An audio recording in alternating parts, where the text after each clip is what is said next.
educational psychologist, and I'm interested in individual differences in many different traits that are related to educational achievement and occupational achievement.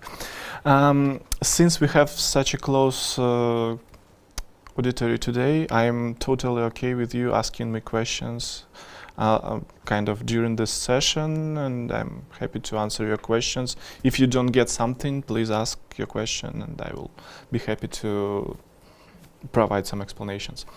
Okay, so what is spatial ability? Spatial ability is our ability, it is broadly defined as our ability to process, perceive, store, retrieve, generate spatial and visual information. So basically, if you manage to get here today, then you can operate your spatial ability. Well done. So yeah, so basically we use spatial ability, our spatial ability every day when we navigate around the city, for example, or need to solve a mathematical task and so on, and I will talk more about this later. So spatial ability is very important for education. And for example, here is one study. I'm personally a fan of this study. This is a longitudinal study, so the one which lasts for several years. And in this study, school children were tested for spatial ability, verbal ability, and maths ability, and were tracked for 30 years. And even 30 years after this testing, so when they were 40 years old, their ability, like maths, verbal, spatial, were still predictive of their achievement. And this achievement was measured as a number of scientific publications and patents. So this is a very important thing, I say, because like 30 years and we still can predict something from spatial ability, which is measured at the age of 13, so when we are at school. So this is pretty important thing. Are we on the same page so far? Good. Yeah, so and this is, by the way, this is the second study from the same group. This is a large project. It is called Mathematically Precocious Youth, and it is overseen by Professor David Lubinsky in America, and basically he established a very large study of kids gifted in maths. And one of his main interests is spatial ability, because spatial ability is like a very good predictor of future success in maths. So this is again one of his studies. It is pretty dated one, but still important, because what he's shown in this study is that there is a kind of a profile of ability which is linked to different professions. So for example, on the slide you can see, in this study they investigated links between different majors. So you can see arts, social science, humanities, and this verbal, spatial, and maths ability I've mentioned previously. And so these are mostly, as far as I remember, MSc degrees, so master's degrees. And what you can see is that the distribution of these three abilities is quite different. So for example, overall, as you can see, these abilities are slightly lower in people who did masters in social science or arts. But most importantly is that you can see that, for example, maths ability, so kind of the averages for these abilities differ. You can see, for example, that the patterns are quite different. So, for example, verbal ability is higher in arts students, but, for example, maths ability is higher in engineering, and spatial ability is kind of in between them. But still, I guess this kind of is very good kind of image of how these strengths and difficulties works, actually. So I've mentioned that we need spatial ability both to navigate around the city and to, for example, solve a maths task, or I don't know, like to build a castle out of the blocks, for example, like Lego. And this kind of ability seems a little bit different. You see, for example, I'm navigating around the city, I'm using the map, or I'm looking at some maybe buildings, I can remember points of interest and stuff, and I remember the path. And the other thing is to rotate, for example, something in your brain. So like, can you imagine, you probably remember such tasks from your school. So this is the question actually for psychology now. So whether spatial ability is ability or abilities. And there were actually a couple of research, well, it's a whole body of research recently that investigated this question.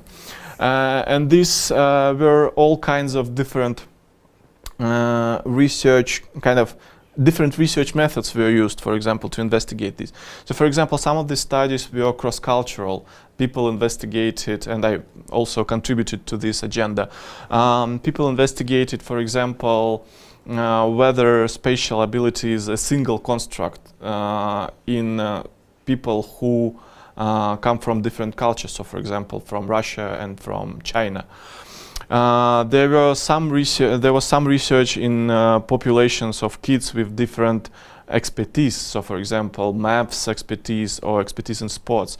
And basically, what was investigated, whether there is a single underlying ability that, for example, drives our ability to navigate in a city and drives our ability to operate objects in our heads. And so there were a couple of studies that were actually genetically informative. These are based on twin design. I don't know, maybe you've heard about such studies. Yeah, so basically the design, you probably know that we have, well, not we have, but there are dizygotic and monozygotic twins, and they are very similar, but monozygotic twins are like literal twins, and they come from one egg and so on. Yeah. They almost, yes. Exactly. They are similar, like 99.9 something % similar. But there are dizygotic twins who are, for example, as similar as brother and brother, for example, genetically. And so these kind of, we all actually are similar almost, I mean like 99% similarity in our genetics. But this 1% of different kind of genes is shared, 100% of these different genes is shared by monozygotic twins, but only 50% of these genes are shared by dizygotic twins. And so based on this difference, we can infer the genetic kind of contribution to different traits. And so these twin studies actually provided a lot of insights into psychology recently. So this is called behavioral genetics, and it's like a huge field now. And so what they've shown, for example, in one study, it's a pretty recent one, is that, so they've measured 16 different spatial abilities. So people needed to navigate it in a city, people needed to solve some spatial tasks and so on. There were 16 different psychological tests. And so what they've shown is that spatial ability are kind of clustered into 3 bigger abilities. So object manipulation, visualization, and navigation. So navigation is how we kind of navigate in a city, for example, orient using a map. Visualization is how we actually can imagine some stuff, and object manipulation is how we can manipulate these different objects, like, for example, 2D or 3D object. But what's most important here is that they actually shown that these 3 clusters are also underlined by a general kind of spatial ability. So one of the results from this study is that actually there is a single spatial ability rather than multiple different abilities. And this is actually good news, I think. I will talk a little bit more about this. So I've also actually contributed to this research. We published a paper this year. We also investigated 16 different spatial ability tests. And what we've shown is that they actually correlate with each other, at least to a degree. So correlate, you know this word, I guess. So they are associated. So if I, for example, solve a mental rotation task good, there is some probability that I will also orient in a city good. So, and vice versa, by the way. So there is no kind of causal link here, but I maybe come back later to this. And so what we've shown is that they all are correlated. But most importantly here, we kind of used a relatively novel approach to psychological data. We used network analysis to investigate the complex links between different spatial ability facets. And what we found is that navigation using a compass is in the center of the spatial ability network. So what does the central means here actually? So it's one of the most influential. So you can imagine, for example, social media. Oh, not a social media, social network. So for example, if there is one influential person like a star or whatever, Instagram, TikTok, whatever, if they, I mean he or she, if they post something, for example, like a video or like whatever, a text, a lot of people repost it. And then it's kind of, in their network, there will be a lot of, so this new piece of news spread in this network. So the same thing is here. So this kind of navigation using compass seems to be in the center of this network. And why it is important for me? Because my hypothesis here is that if we kind of create an educational intervention which targets navigation using this compass, we can potentially influence all other spatial ability facets. I mean, like all other these smaller spatial abilities, well, in this sense. And this could potentially improve our educational achievement, because it is very well documented that improvement in spatial ability can improve, for example, maths ability. So we can solve maths tasks better. Another thing here is that this navigation according to direction probably is kind of a master spatial ability here, because it potentially can involve all other spatial abilities. Because, for example, when we navigate in the city, we remember some places of interest we visited. And so this is other kind of facet of spatial ability.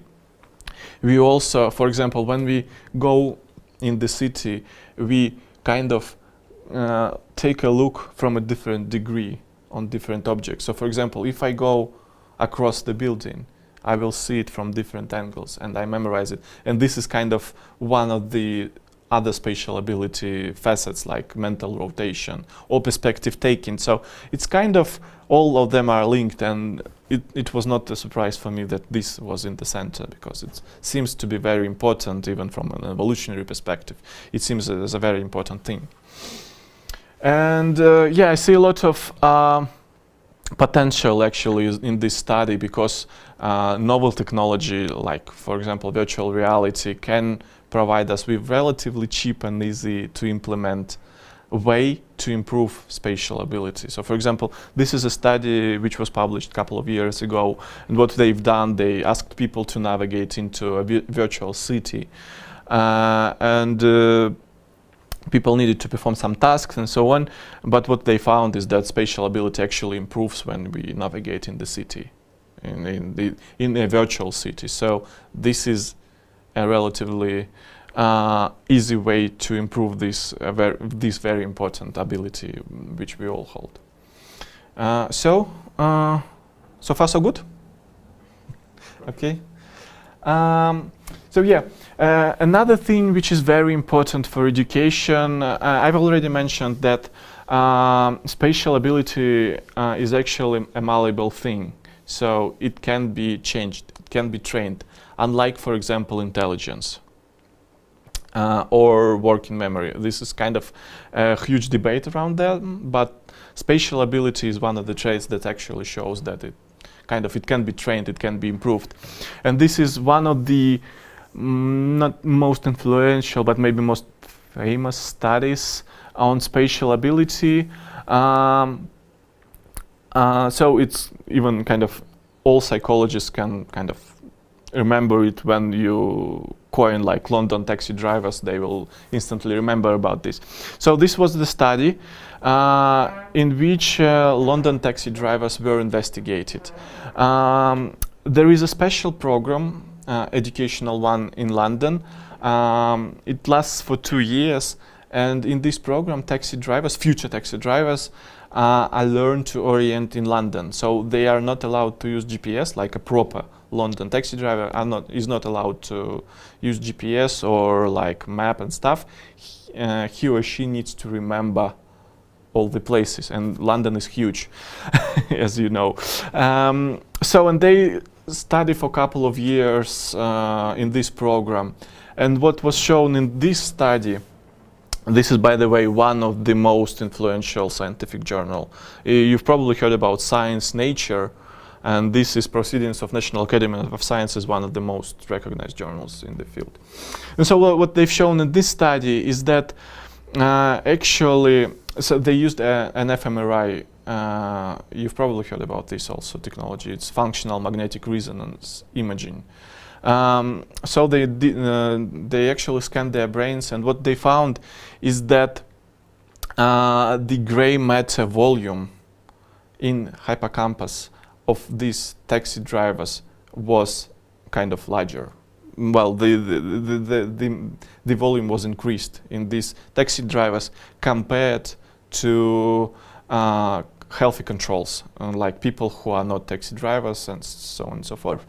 And this was one of the first studies that robustly shown this kind of hippocampus spatial ability link.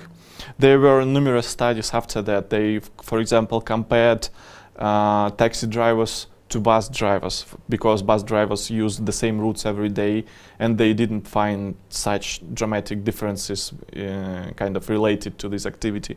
They, for example, investigated links between years of being a taxi driver and gray matter volume kind of increase.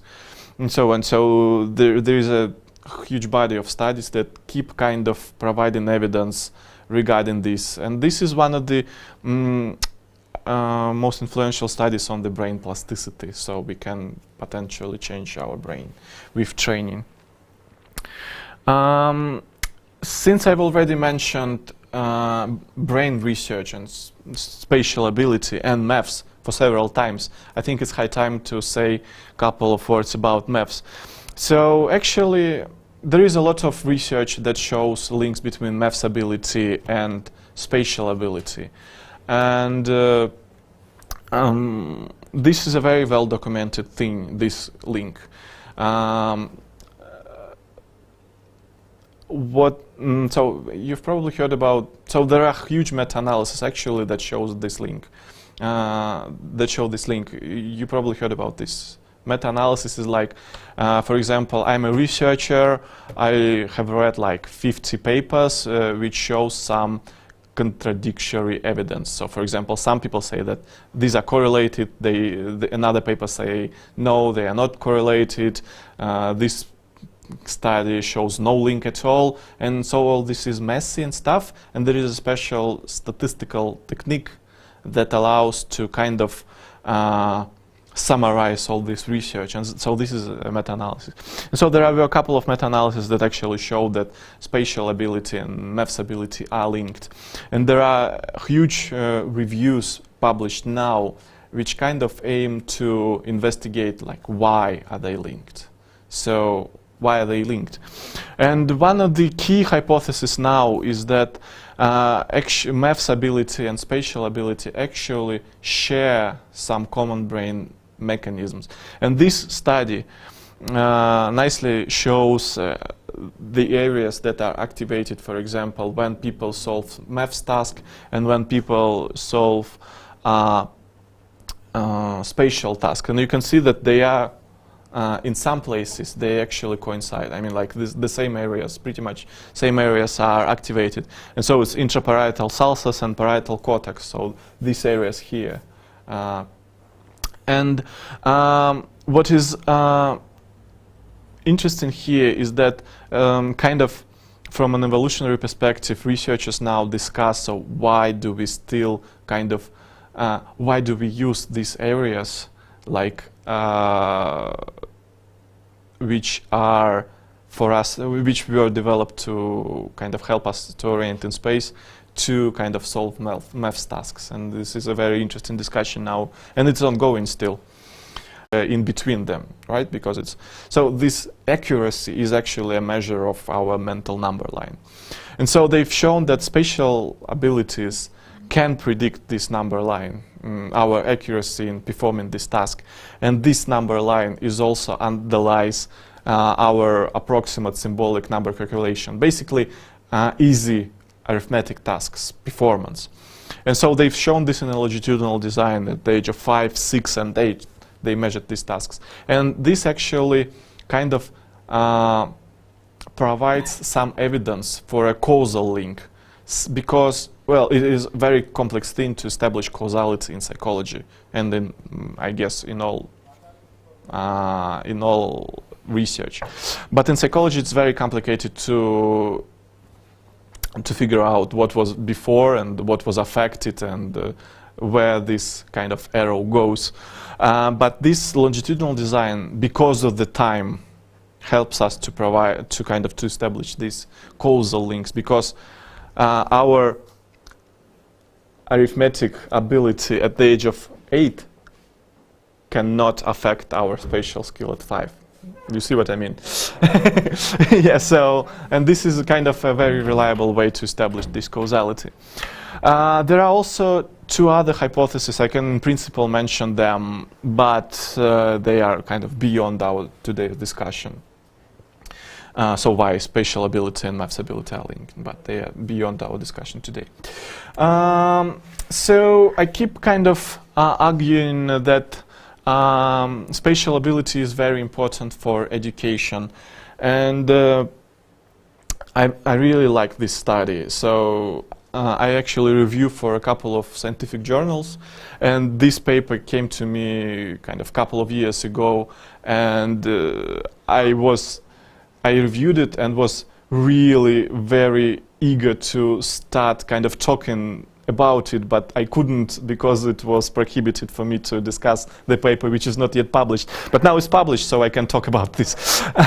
So this is a very huge study. So they've taken a huge, actually 3 data sets of school children from America. And so you can see that there were like 140,000 participants in it.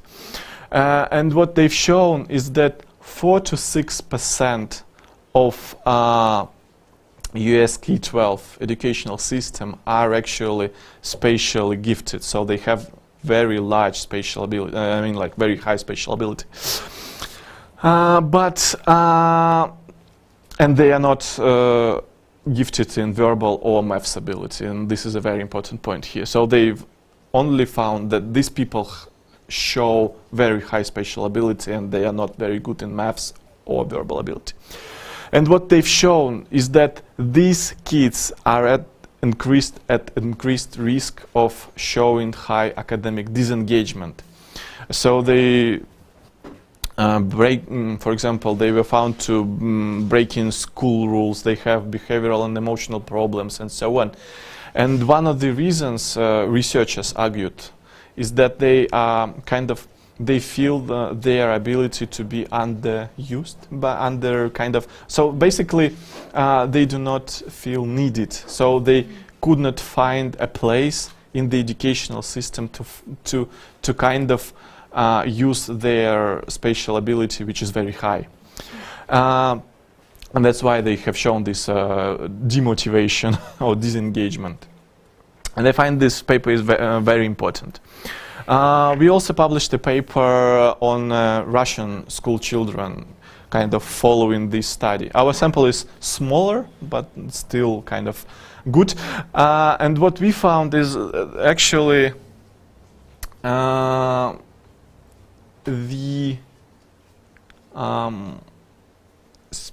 number of kids who are spatially gifted is always the same. So we found that we also have like 4 to 6 to 7% kids who are spatially gifted.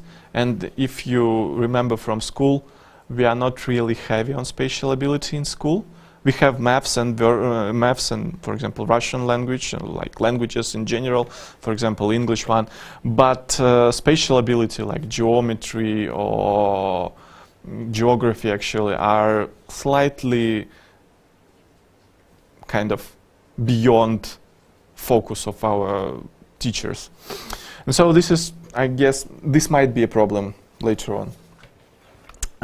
So we probably need to think about how to provide some educational help, kind of some help to these kids who are spatially gifted. There was a thing, I keep forgetting this. It's like blueprinting. What is the English proper name for this school subject? Blueprinting. Da. I keep forgetting this. I keep forgetting how it's called in English, but yeah, so basically... Technical drawing. Yeah, technical drawing, yeah, is a good thing. So yeah, technical drawing was also huge, but... And actually they keep talking that we need to reiterate, we need to bring it back to the educational system. I've heard this year, the beginning of this year. Okay, another very important thing regarding spatial ability is gender differences.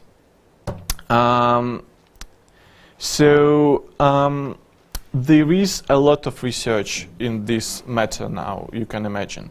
So there are actually mixed findings documented regarding gender differences in maths ability. So some studies argue that females and males do not differ in maths ability. Some studies argue that males on average demonstrate higher maths ability than females. And I would say that the body of research regarding this direction of the link is well, it's most, there is a lot of evidence on that. So it is highly likely that males outperform females in maths. I mean, like, there were a couple of meta-analyses, there were a couple of huge studies, international ones, that show that males actually outperform females in spatial ability, or in spatial ability, in maths ability. But there are actually some studies that show that females outperform males in some populations. For example, there was a study that showed that in China, females outperform males. If we are talking about verbal ability, this is a robust finding. Females talk, process verbal information, communicate better than males. What do you think about spatial ability? Probably equal. No differences, okay. Other hypotheses? No, I think females would outperform. Females will outperform. Okay. On the second thought, maybe evolutionary, it's probably better with the males because of the hunting, something like that. Okay. Other ideas? I think either equal or male slightly outperform. Okay. Any ideas? I like the idea with the evolution of the spectrum of hunters. Okay. Okay. So yeah, there are robust gender differences in spatial ability with weak to moderate effect sizes, and males outperform females mostly. So on average, this does not actually speak for any individual female and any individual males. On average, males outperform females, but there are of course females who show very high spatial ability, and of course there are males who could not do anything with spatial tasks. And I will talk about this. We also showed some of these links even at the level of experts in the field. So for example, we had people with expertise in STEM, and we compared males and females, and selected females still show the kind of this lower performance in spatial tasks compared to males. And one of the most disturbing things for me here was that even selected females, so for example, who participated in Olympiads, who won some STEM competitions, who performed at the conferences, still have lower spatial ability than some males who were not selected to STEM, so like general population males. This is quite disturbing, and this paper is under review now. Let's see what we've got at the end of the day, but yeah.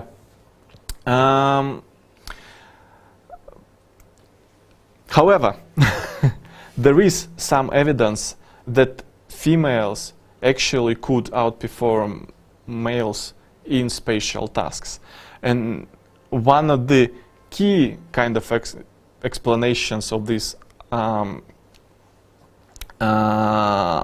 this kind of link, not this link, but for this pattern of results, is that women have better verbal ability, as we already know, and they could use their verbal ability to kind of supplement their spatial ability, which is slightly lower. So they could label things. So there were a couple of studies that actually show that women use their verbal ability for labeling, and they memorize, for example, places better if it is so. These are pretty dated studies, but they still kind of discussed. So you can see that they were done before 2000, whatever, 20 years ago.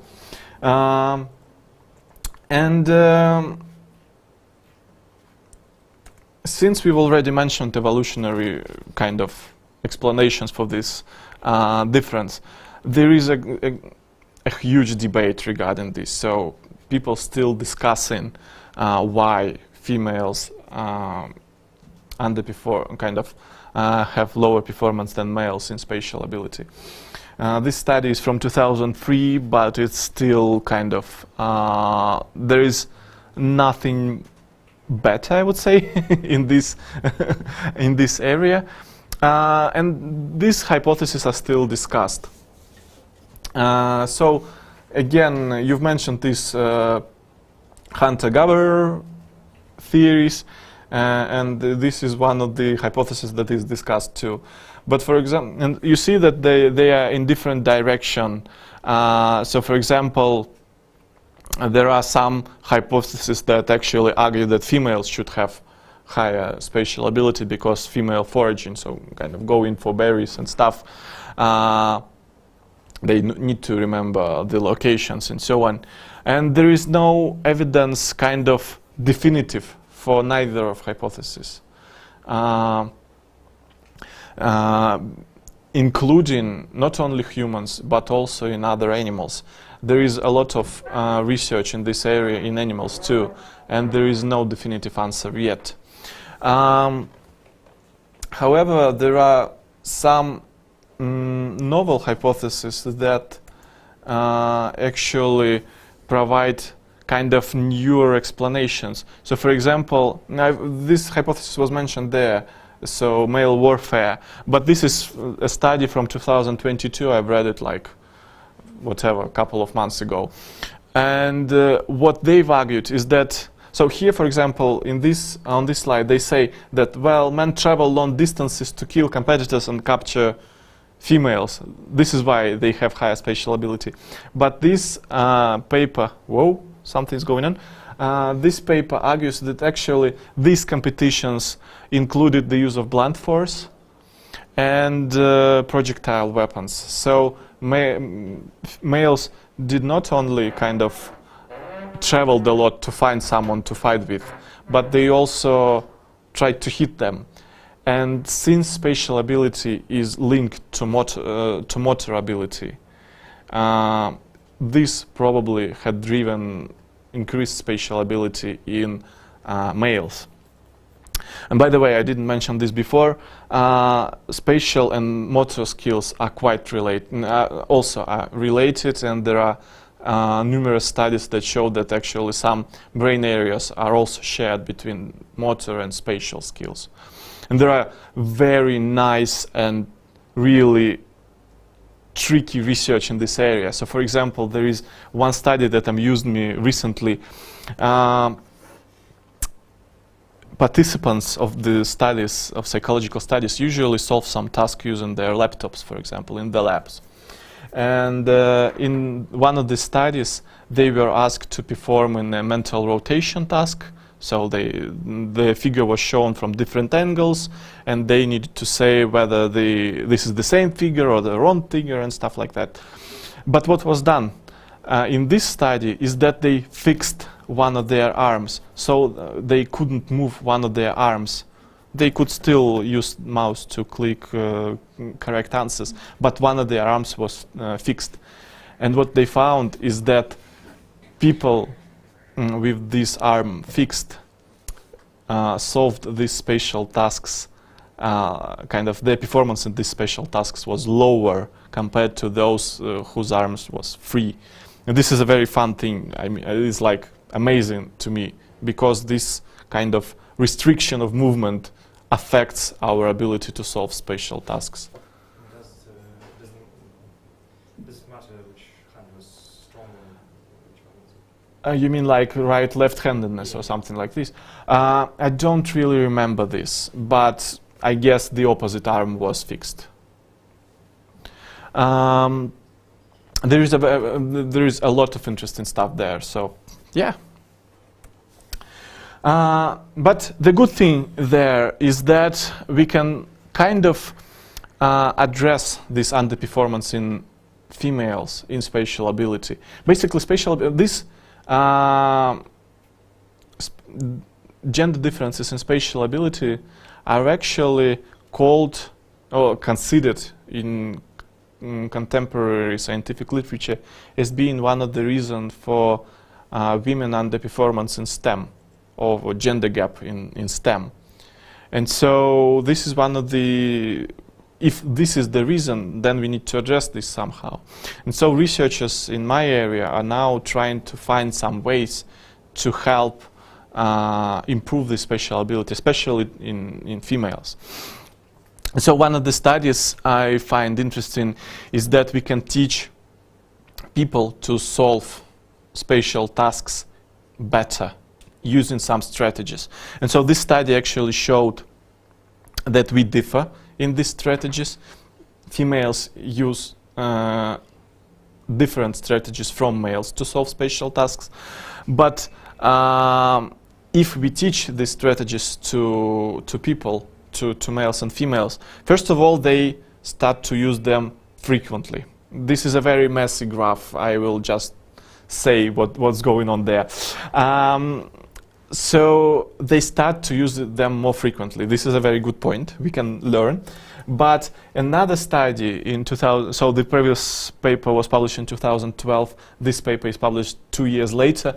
What they found is that this strategy training eliminated sex differences in spatial ability. Good thing. Good news. Was it like females used male strategies or female strategies? They are not. You can see from these slides, for example. So males and females differ slightly. So, for example, you can see that spatial imagistic strategy, for example, used more by males than by females. But, for example, and alternative strategies were almost similar. But when they were instructed with these different strategies, we can see that females started to use alternative strategies a lot. They are not gender kind of linked. Alternative, it means like female uses male strategies. No, they use this, like spatial imagistic was one of the most frequent one. Everyone used it. It's described to the left. But then they started to use alternative ones. The new one, like spatial diagrammatic, spatial analytic, algorithmic. Yeah, they color matched. So even females use spatial imagery? Yeah. When they changed to the green one, it was a boost. Yeah. So, and this is a very good thing, because if we teach people properly, then this gender gap will be diminished eventually. Another good thing is that video games are to reduce gender differences. I like this study really because what was shown there is that if we allow people to play video games for this study used 4 hours kind of session. I don't remember whether it was kind of divided into several ones, but anyway, 4 hours spatial games. It was Tetris in this study. They found that spatial ability increased in both males and females, but what is most interesting thing there is that females gained more than males. There is no proper explanation for this, I guess. Probably because they were at lower level in the beginning, they gained more. But good thing is that they were equal at the end of the day in their spatial ability. And this is not the only study. There was a huge meta-analysis published in 2014 which actually showed a lot of video games that help to improve spatial ability, including some like adventure or like shooters, even like Call of Duty, for example. I do remember that it was there. So yeah, next time when you find your kids playing video games, don't blame them. Another thing which is important for this discussion is spatial anxiety. You know what anxiety is. And there is a kind of a special kind of anxiety which is specific to spatial tasks. So I know a lot of people who say, oh, I could not orient in a city, I'm totally spatially dumb or something like this. And so this thing is called spatial anxiety, and basically it was shown to be one of the drivers of these gender differences in spatial ability. And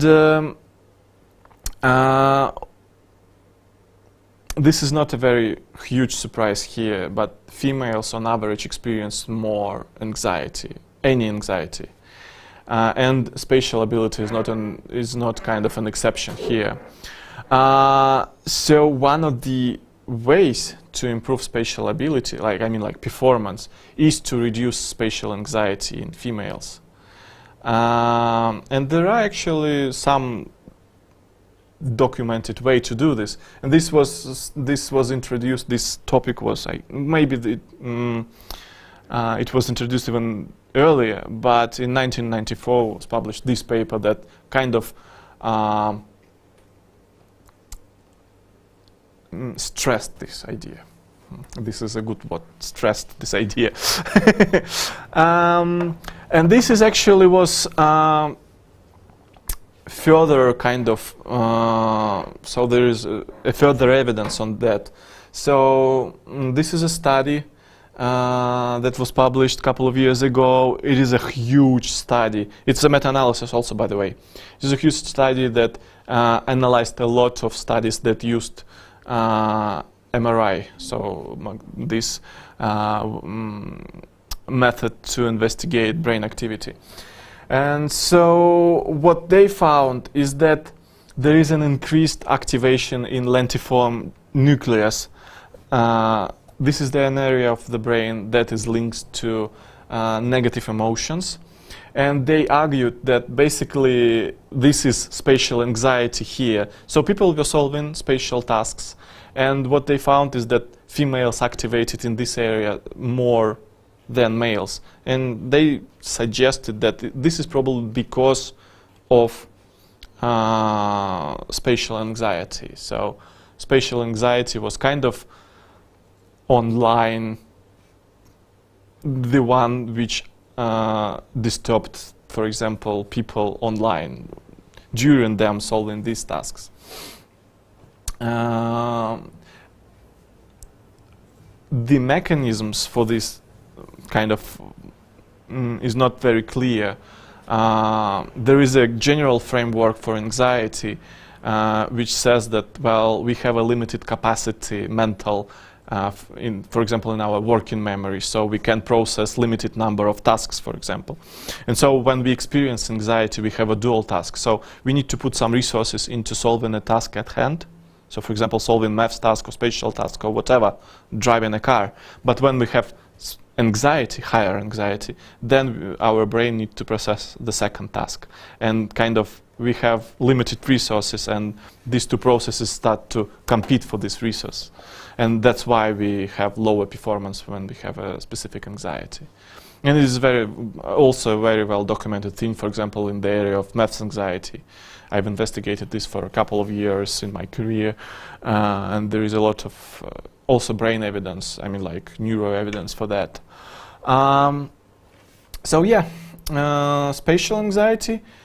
And another thing is regarding strategies. As you've asked about males and female strategies, but what they found is that females, first of all, had some kind of not problems, but they had troubles kind of controlling themselves during spatial ability. So because they found this increased activation in right subgyral region, and this activation in this region is linked usually to efforts, to mental efforts. So we need to control our activity. And this is a huge thing which is called executive function. And one of the executive functions is called executive control. So females kind of struggled more with the task. They needed to put more effort into solving this task. And to the strategies, what they found, this is a kind of slightly dodgy explanation here, I must admit. But what they found is that the part of the brain which is reflects kind of usage of egocentric strategy was activated in females when they needed to use an allocentric strategy to solve the task.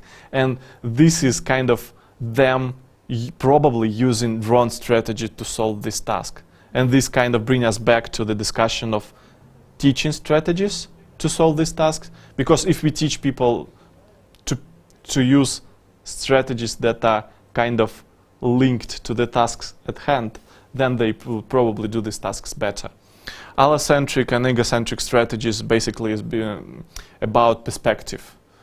Egocentric is us kind of from our perspective, from me, from ego, and allocentric is when we are looking on the map, for example, and we can kind of look, we can perceive a lot of kind of, it's not a first person perspective. That would be easier to discuss. Yeah, kind of. It's a little bit more complicated, but yeah, it's pretty good explanation. Yeah. Space is actually a key thing for a lot of different processes in our brain because we live in space. You can see my son Lev, who is 9 months at this age, when I've taken this picture, and his selection of words was quite limited because he was only starting to talk. He had like key things were like kisa, ki for kisa, ba for babushka, for granny, and so on. And this is the first time I've seen that my son can process spatial information. He could do it before, but it was kind of somewhere. Yeah, it was hidden. But I mean, at that time, he knew exactly where were the cars. His kind of interest at that time, and still, he knew exactly where the car was. The cars he liked to look at were. He knew where Granny lived, for example, when she came visiting us, and he could point to this place. And this is the first time I've seen that spatial ability is there, and it is linked to language, like very closely related. But spatial abilities were there. There are a lot of research in very small kids, and it is shown that they use spatial ability to orient in a room, for example. They need to control their body. They knew where their hands are, where they start to learn where their hands are. And as I've mentioned already, spatial ability is very closely related to motor ability. And so this link is there, and kind of they process spatial information from like very early. But the research is limited, I must admit, there, because it's complicated to investigate anything in small kids. And indeed, there are links between spatial and verbal ability. They are documented pretty good. And what is important here is that spatial ability can be predictive, for example, of verbal ability. So, for example, good spatial ability, higher spatial ability predicts higher verbal ability later on. And this is especially important for some languages. For example, Chinese. It's very spatial language. We have these complex symbols there, and we need to remember exactly where they are situated, even within one syllabus. And so spatial ability is very important for this. There is even some research in dyslexia, you know, this kind of disorder. And for example, one of the hypotheses there is that probably these people diagnosed with dyslexia have some issues with processing spatial information, and kind of this is one of the reasons why they have troubles with reading, for example. And yeah, this is one of the studies from Chinese language.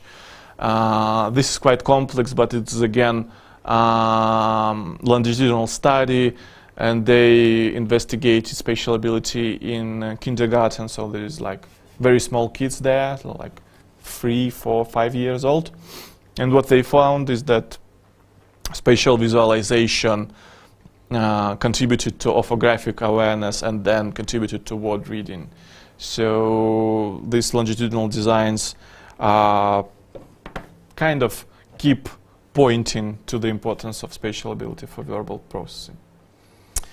And even we can see these links even embedded into our language. So there is a lot of things in our language that is spatial in nature. I just bring this kind of case of time as an example, because we have this spatial metaphor of time. So the time flies, time never stops, and stuff like that. And it's all spatial. It's all kind of linked to movement. And we also use gestures when we talk. So, for example, time is going from left to the right, for example, or it actually depends on the language. I mean, like, for example, in Arabic language, it's the other way around. So the time flies not from not from left to right, but from right to left. And it's actually a very interesting thing. There is an effect. It is also a very well documented thing. It is called snack effect, symbolic, number, approximate, representation, something else. Basically, this is about numbers. We kind of our perception of numbers is linked to space also, because smaller numbers are to the left and bigger numbers are to the right. So, for example, 0 is to the left and larger numbers are to the right. And we even respond faster. You've asked me about read and right-handedness.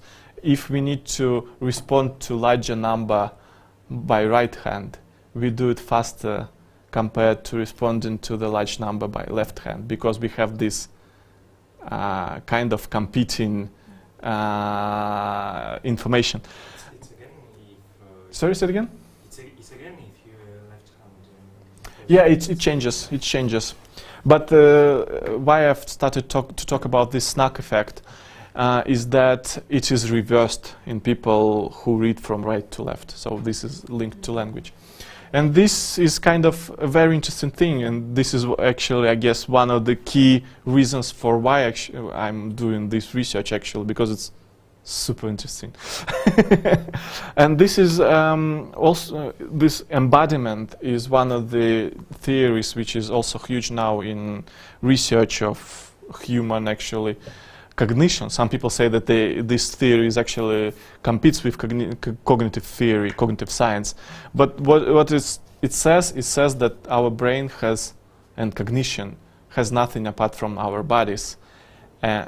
We don't have any other experience to come in the brain, and all kind of our cognitive processes are actually linked to our body.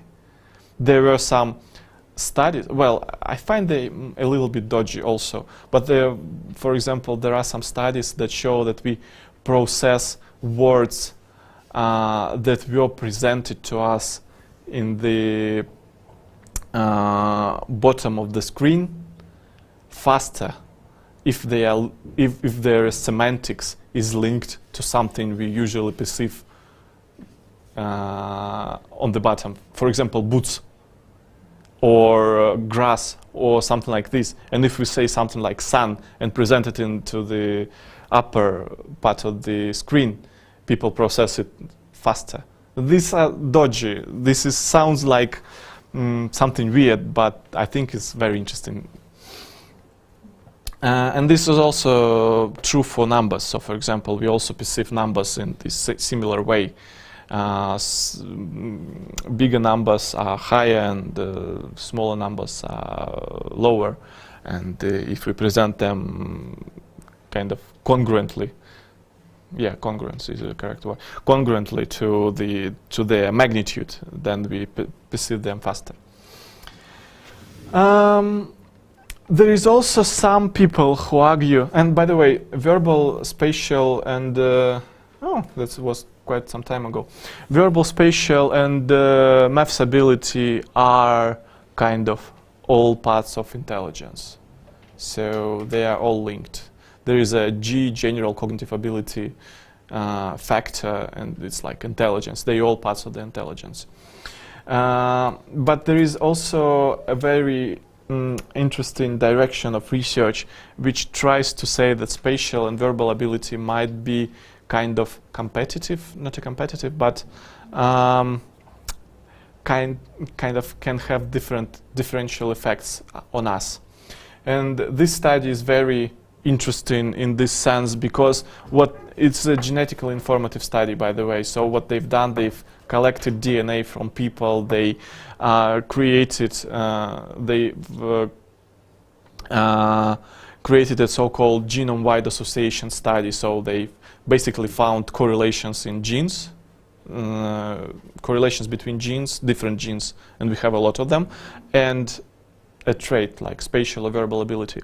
And then they've created a polygenic scores. This is beyond our discussion, but the interesting thing is that genes that were correlated with spatial ability, they were also associated with higher body mass index and lower risk for schizophrenia.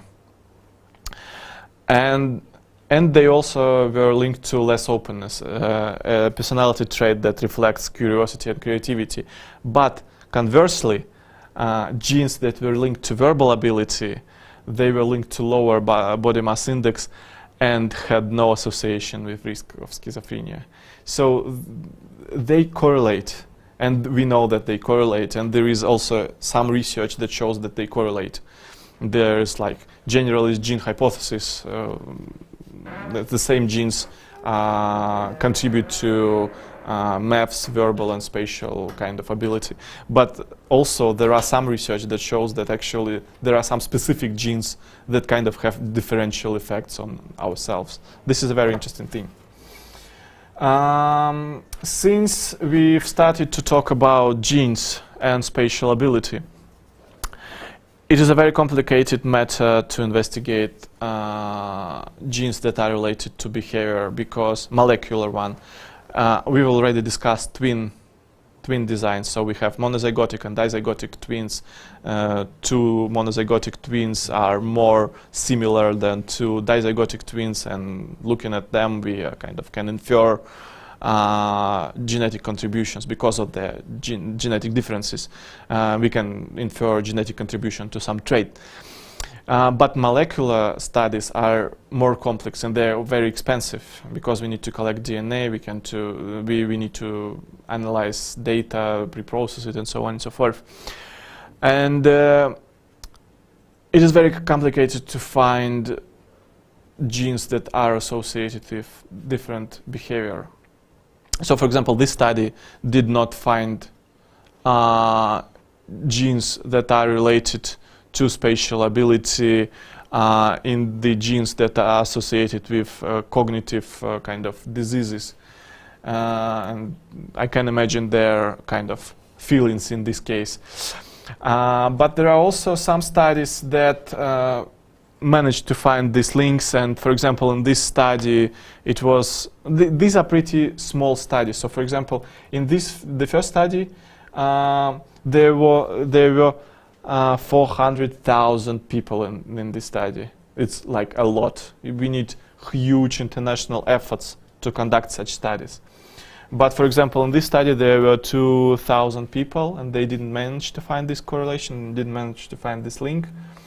And in this study there was like 1,000 people. It's like a pretty small sample, but they used a different approach. They had like gene candidates, and what they found is that there are actually correlation in the gene with spatial ability that is also linked to long-term potentiation in hippocampus. And here we have hippocampus again.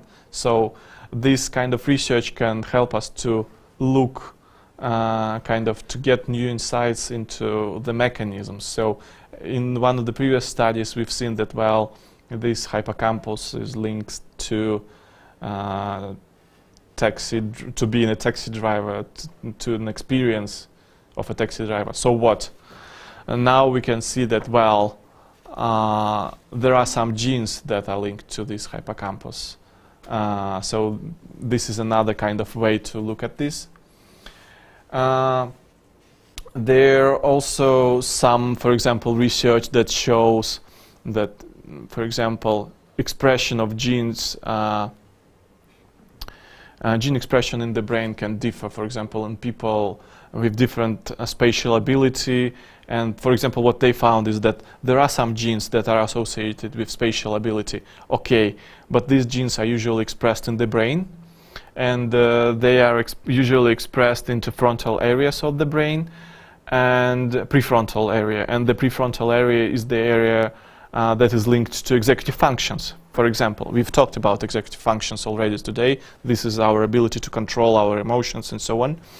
And so again, we can make this bridge from genes to behavior via kind of brain. So we know that prefrontal cortex is somehow involved in spatial ability. We know that there are some genes that are expressed in prefrontal cortex, and we now know what are these genes. And so we can kind of have this chain of logic from spatial ability from our behavior to our genes, and this is very important, I say. And so yeah, but in spite of all these molecular studies of genetics, what is important here is that twin studies, for example, show that spatial ability is explained by, so variations in spatial ability is explained by variation in genes, and this variation is kind of explains 64% of variation in spatial ability. So basically 64% of this trait is explained by genes. But how comes that we could not find the genes themselves? This is a tricky part.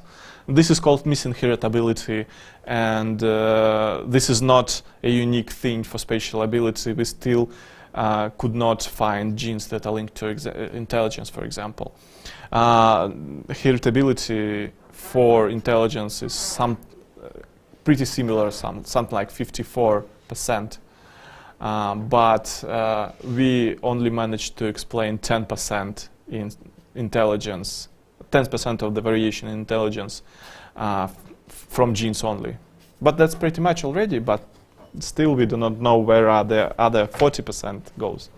So this is the thing we need to work on in future studies.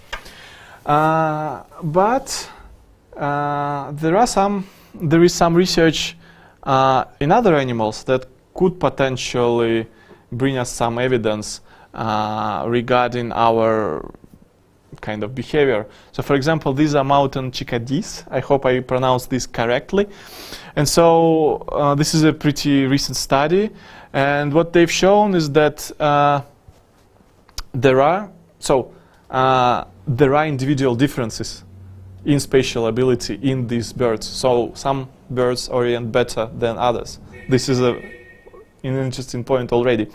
But what is more important is that they found some links between spatial ability and genes of these birds. So the birds was sequenced, so the DNA was sequenced, and what they found is that there are some links between spatial ability and genetics. And what is again we found in this study is that again the function of hippocampus was linked with these genes. And so kind of we have evidence from we can see how our evidence kind of keep emerging, we keep kind of collecting evidence for something here. We don't know all answers still, but we have this evidence collected. And for example, when I was talking about sex differences in spatial ability, the sex differences exist in other species too. For example, there are these small mice or rats, they also show sex differences. There are some kind of differences that are in a different direction or of a smaller magnitude, but they are still there. And so, for example, in this, let's say, it was valley vole or something like this, it's like small mice, and they also have sex differences in meadow voles, it is called. And so they had these spatial ability differences, but it was linked to whether the exact species was monogamous or not. So if males had a lot of sexual partners around, males in this species were better in spatial ability compared to females. But if they were monogamous, there were no sex differences in spatial ability. Interesting. And yeah, so probably other species could help us find something interesting regarding ourselves. Because, for example, this study is also a pretty new one. It was published in July 2022. What they found, this is probably a little bit of a stretch, because here I discuss not spatial ability, but migration. Migration is a little bit more complex kind of compared to regular spatial ability. But what they found is that they compared two types of hoverflies. One type of hoverflies do migrate, and the other does not.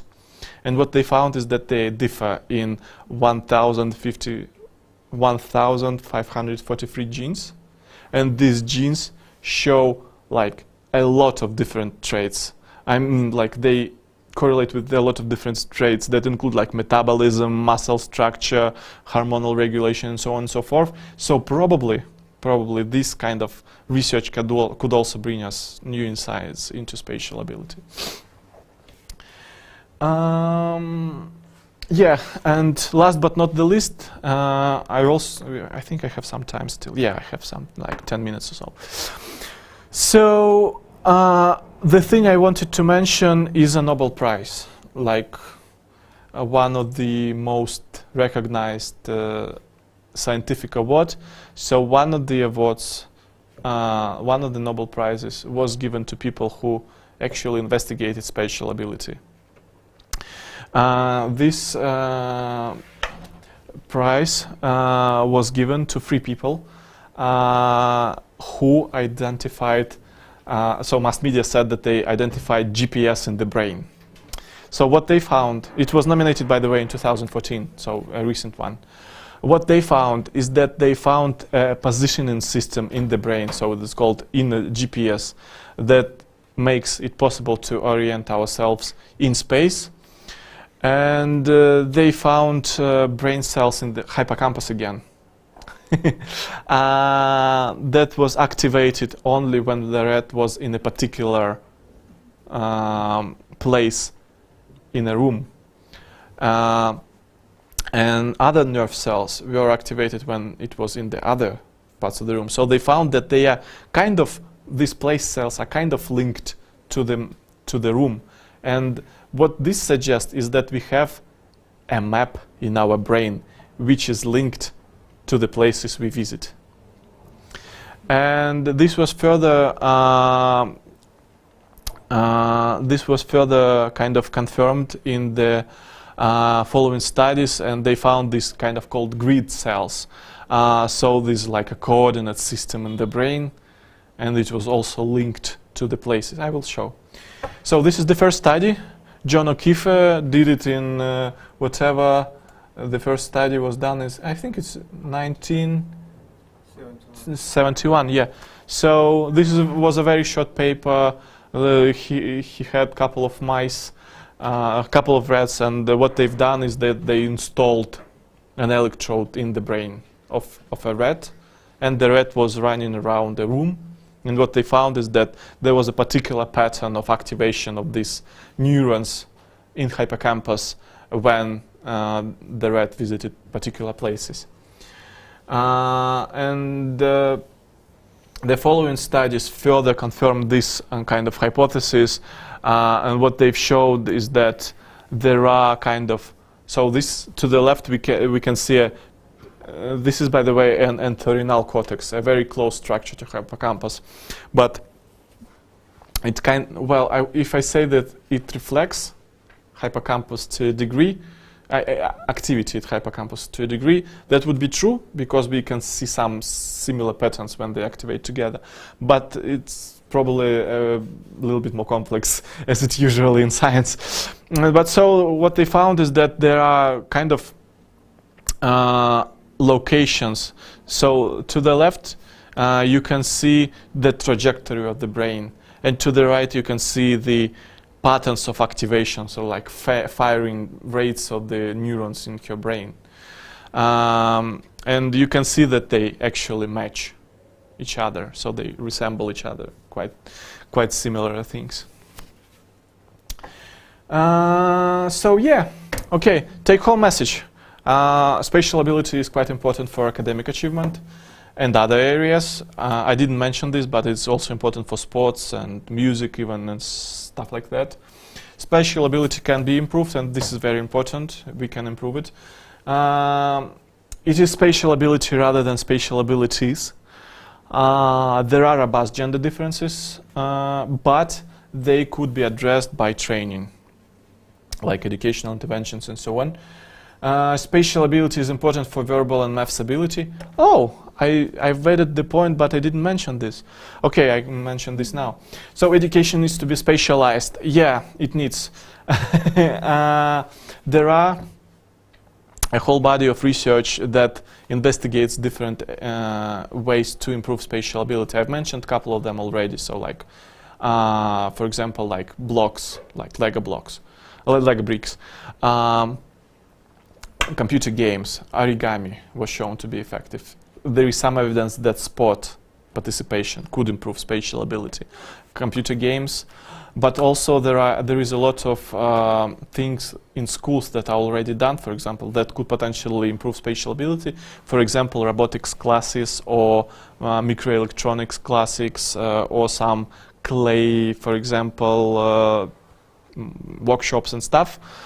And also, what is argued by researchers is that we need to kind of spatialize education by, for example, using our kind of novel technologies more. So, for example, presentations, schemes, all these different videos and stuff like that, that this could potentially kind of help those, for example, who have this spatial ability high but struggle with verbal and maths ability tasks.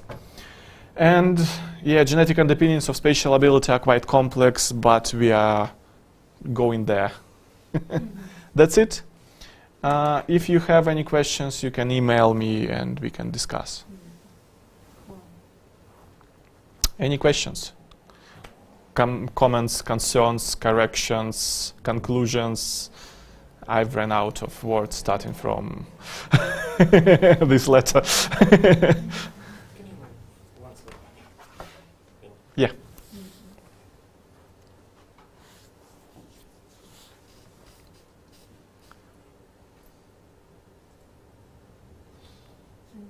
Good, good. Where do you conduct your research? Like, where your laboratory is located? Is it international or? This is a very good question. At least now. I've mentioned migration already. Yeah. So, well, my lab was, I used to work in ITMO University in St. Petersburg in Russia. Currently, I'm working there no more. And I'm looking for a new position. That's the short answer. There was a Monty Python short video. You probably remember this. It was about the parrot. Do you remember? There was a dead parrot. There was a short sketch. There was a dead parrot in there, and when people were discussing it, like, the parrot is no more. So the parrot is no more. Because the parrot is dead. The parrot is no more. Do you have like I don't know, the web page, maybe some the page on the social network with the news about your research? Yeah, yeah. Because it seems super interesting. Yeah, we have a VK page. I can send you the link probably if you email me, or I can show it to you after the session. And they have some professional networks, like, for example, where I just post my papers that are out. Yeah, I have some. You can follow me there if you like. Very interesting. I was voting for like females being stronger or something, just because, like, as I observe in our at least modern culture, females tend to be more kind of aware of their bodies. And I was thinking that this could be also influencing, but it doesn't seem like, at least in the researches that you mentioned, that like movement or da-da-da being a strong thing influencing special ability. Yeah, yeah. They share some brain mechanisms. We're still not really sure about how they are linked. I mean, like, for example, there is some research, there is like competing research in this area. So for example, there are some studies that show that expert groups, like professional athletes, have increased spatial ability. This is one kind of piece of evidence. But another piece of evidence shows that if we, for example, provide people with some training, physical one, I mean, like, I don't know, like ask them to whatever, do karate, for example, for some time, there would be some gains in spatial ability, but might be not. And so there is a competing evidence there, because some types of sports work better, probably. And so these are kind of, we see some big differences, and we see some small differences in we train. And this is kind of strange thing. Maybe these are the years of training.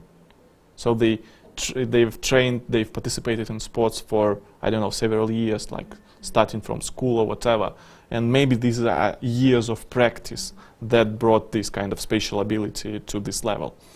Or maybe they had their spatial ability higher from the very beginning, and that is why they get into sports, because they could compete. They have this ability that is needed to be super successful in this area. So the evidence is not there yet. I mean, like, definitive answer is not there yet. maybe we need to start a longitudinal study and see how it goes in a couple of years. Maybe female awareness of their bodies would benefit somehow in the future. Simon, do you have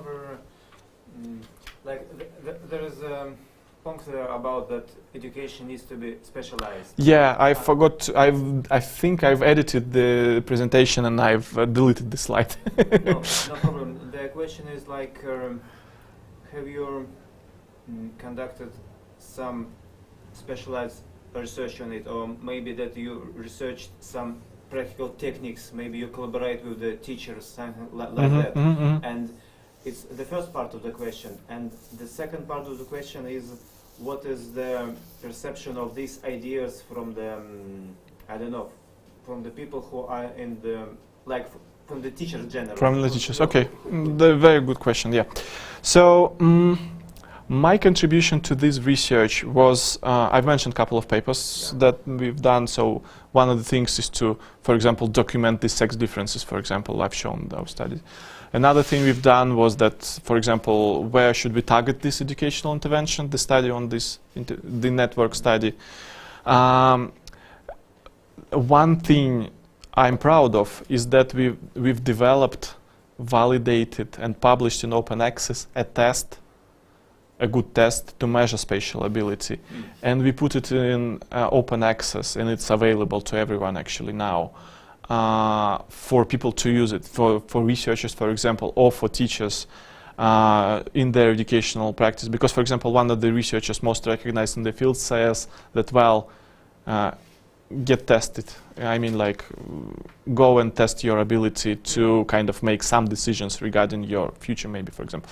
This is a very tricky thing because there are no that much valid and good tests for psychological traits, because if they are good, they are probably closed. I mean, like, they cost money.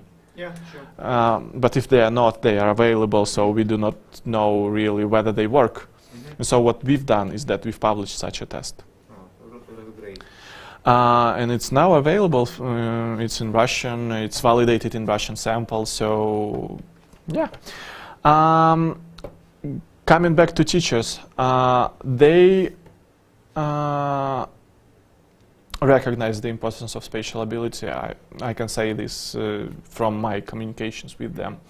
I know a couple of, for example, geography teachers, and they say, well, this is very important. And there are some couple of studies I've seen that showed that, for example, geospatial training can help to improve spatial ability.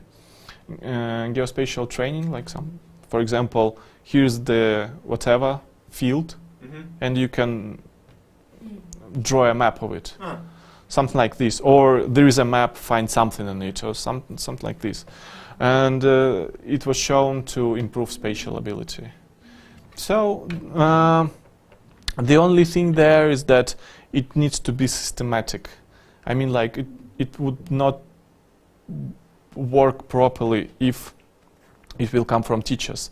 There needs to be policy makers to kind of make some decisions regarding implementation of spatial training into educational programs and stuff like that.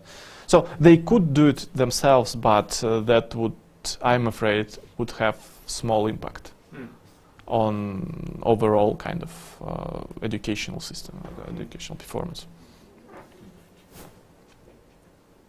Because potentially this is the huge, if there is a real link with the academic achievements, and it's like something that was not properly highlighted.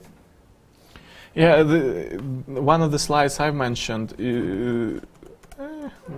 which one? Where is that? Yeah, dark horse of education. Yeah, it's dark horse. Even one scientific paper was called dark horse of education because, well, people somehow ignore spatial ability in education. And so it's maybe a question of awareness, so we need to keep kind of pushing this idea for it to kind of... To get the direction. Yeah.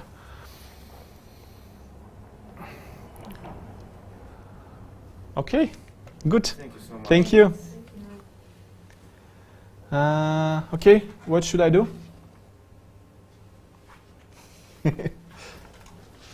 Да, все, выключаем. Да. Супер.